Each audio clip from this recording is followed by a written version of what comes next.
What are two of my favorite fire starters that most people don't have in their bug out bag? I'm gonna show you right now. As a former CIA officer, I have a ton of different fire starting materials in my bag because in a crisis, you may need to boil water or stay warm. Today I'm gonna show you two of these, and again, these are ones that not a lot of people have. The very first one I'm holding up. So what the heck is this? This is a piece of fatwood. So fatwood is basically like the stumps of a pine tree, pine resin. If you smell this thing, I like it. It smells good. So I could sniff this forever. Anyway, so pine resin, which helps start. So we'll see how long this takes to get going. I got my good old Bic lighter here. So this is one that just helps start quickly or easier, meaning it's not gonna like start in an instant. I'm gonna show you something here in a minute that starts in an instant because it's got that pine resin tar, whatever the heck it is. Fat wood is a good wood to have in your emergency kit, and I have several sticks of fat wood in my fire starting kit, just like you should have too. So this is fire starting material number one that I like, fat wood. Put it in your bug out bag, put it at home in your survival gear. Well, I'm gonna show you a hack for number two to kind of get you a more affordable one.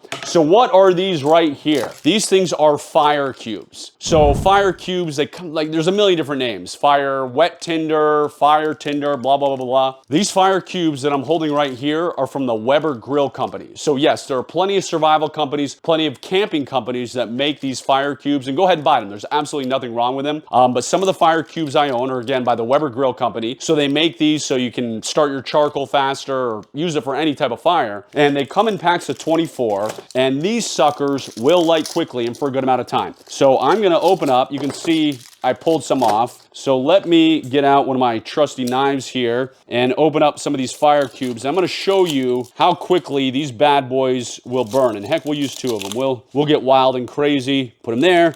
By the way, these fire cubes, I will use them in one of my tiny pocket stoves. And heck, I'm gonna jump off camera and grab that right now. It is right here. So this is one of my tiny pocket stoves. You can see I've already got some burned fire cubes in there from a demonstration I was already doing for somebody. But this stove right here, you can fold up, you put it here, you put the fire cubes inside there, you put your pot, pan, enamel cup, and in about 6 minutes, these suckers will have water boiling. So I could just use those, but heck, we'll use some new ones. All right, so I'm gonna show you these fire cubes in action and how quickly these suckers burn. They burn for a long time. It doesn't take much. So whether you use the Weber Grill Company, whether you use something else, obviously I don't care. Put fire cubes in your fire starting kit for your bug out bag. It's that important. Also, if you wanna know all the gear I use, I just released my new book. It's called Crisis Proof, the ultimate bug in and bug out guide. It is over 260 pages, color pictures, everything in my bug out bag, in my home. Go to crisisproofbook.com. Hopefully I'm not setting myself on fire. But anyway, get the new book, get some fire starter material. I am former CIA officer Jason Hanson.